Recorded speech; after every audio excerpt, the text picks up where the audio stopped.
नमस्कार, मैं हूं प्रिया और स्वागत है आपका कृषि न्यूज में। और आज की क्विज कंपटीशन के सवाल के लिए हमारे साथ आखिरी तक बने रहिए।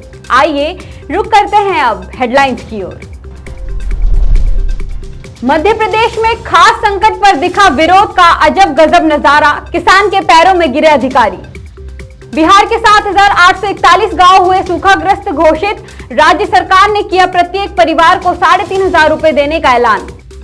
पानी में बर्बाद फसलों को देखकर भावुक हुए उत्तर प्रदेश के कृषि मंत्री Surya Pratap Shahi. Insecticides India limited ने अंगूर में डाउनी मिल्ड्यू रोग से लड़ने के लिए स्टनर को किया launch. Sustainable agriculture innovation conference में बोले जितेंद्र सिंह, बेहतर भविष्य की उम्मीद ला रही बैंगनी क्रांति।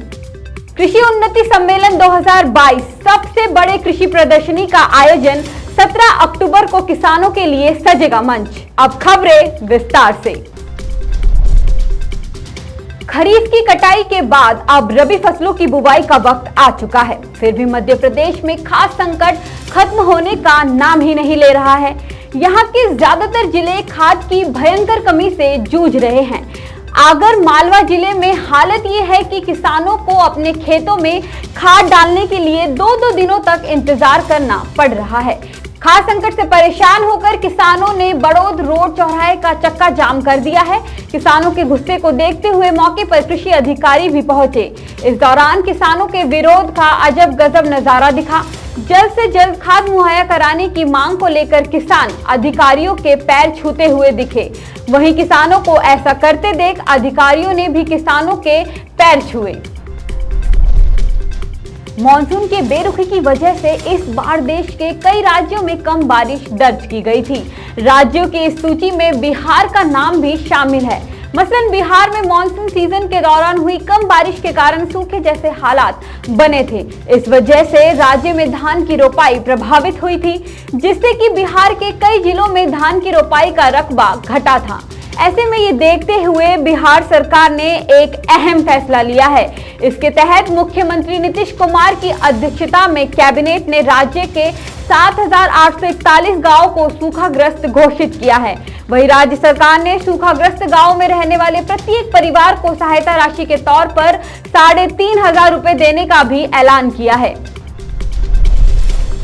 यूपी के कृषि मंत्री सूर्य प्रताप शाही ने विधायक के साथ शुक्रवार को ग्रामीण क्षेत्र का दौरा किया है। इस दौरान उन्होंने खेतों पर भ्रमण कर बीते दिनों भारी बारिश के चलते फसलों के नुकसान का जायजा लिया। कृषि मंत्री ने क्षेत्र के ग्राम भवन खेड़ा, दुम्हेड़ा, शेखा और जिरौली हीरा सिंह में बारिश के चलते पानी में पूरी तरह से डूबी धान की फसल का निरीक्षण किया और इसके साथ ही पानी में बर्बाद फसलों को देखकर भावुक भी हो गए। कृषि मंत्री ने कहा कि बारिश ने अन्नदाता का बहुत बड़ा नुकसान किया है। ऐसे में भाजपा सरकार पूरी तरह से अन्नदाता किसान के साथ है। भारत की लीडिंग क्रॉप प्रोटेक्शन और nutrition company insecticides India limited ने अंगूर में डाउनी मिल्ड्यू रोग से लड़ने के लिए स्टनर नाम की एक फंगिसाइड को लॉन्च किया है। बता दें, डाउनी मिल्ड्यू एक रोग है जो कि अंगूर की गुणवत्ता को खराब करता है। अब बात करें अगर ब्रॉड स्पेक्ट्रम फंगिसाइड स्टनर की, तो ये खास तौर पर उन अंगूर किसानों के लिए बेहद फायदेमंद है जिन्हें इस कवक रोग की वजह से भारी नुकसान उठाना पड़ता है। साथ ही इस प्रोडक्ट के बारे में बात करते हुए इंसेक्टिसाइड्स के प्रबंध निदेशक राजेश अग्रवाल ने कहा है कि ये पहली बार है जब इस तकनीकी फॉर्मुलेशन का निर्माण भारत में किया जा रहा है।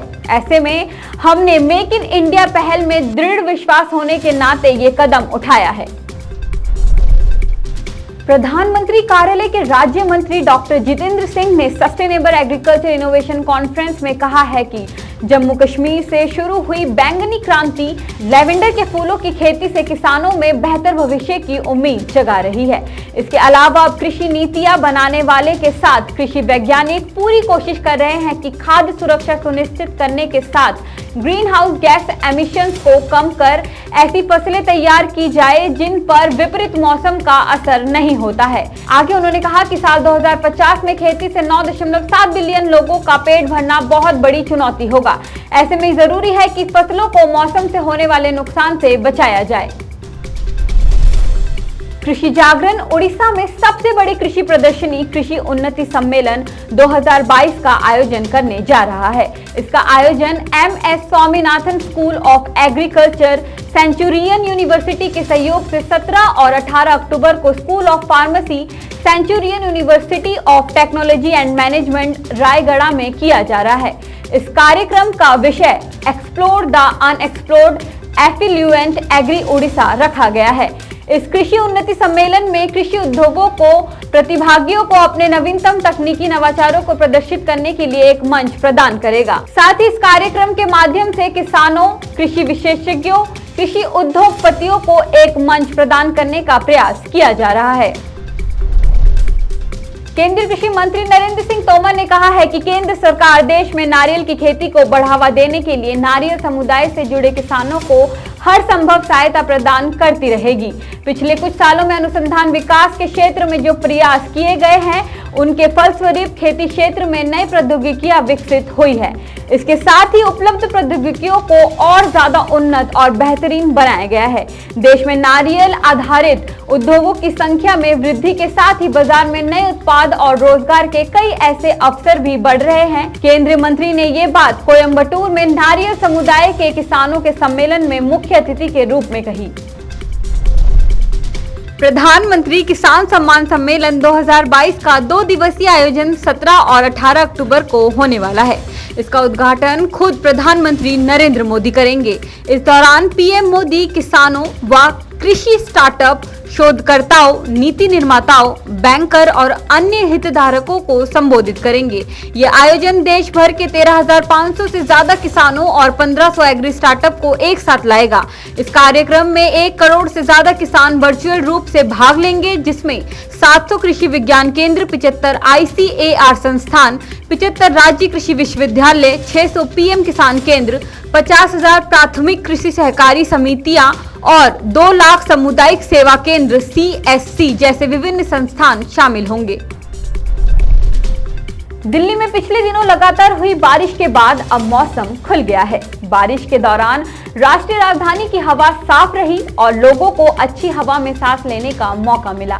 लेकिन एक बार फिर दिल्ली में हवा खराब होने के संकेत मिलने शुरू हो गए हैं। बारिश के बाद तापमान में गिरावट दर्ज होने के साथ ही प्रदूषण भी तेजी से बढ़ने लगा है। मौसम विज्ञान संस्थान ने वायु गुणवत्ता के संबंध में अलर्ट भी जारी किया है।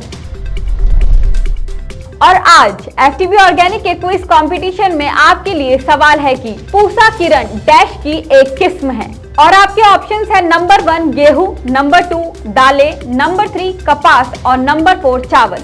तो देरी किस बात की है, फटाफट से हमें इसका जवाब कमेंट करके जरूर बताएं और जीते FTV ऑर्गेनिक के डिस्काउंट कूपन और ढेरों इनाम। साथ ही ऐसी अन्य जानकारी के लिए बने रहिए हमारे यानी कृषि जागरण के साथ। धन्यवाद।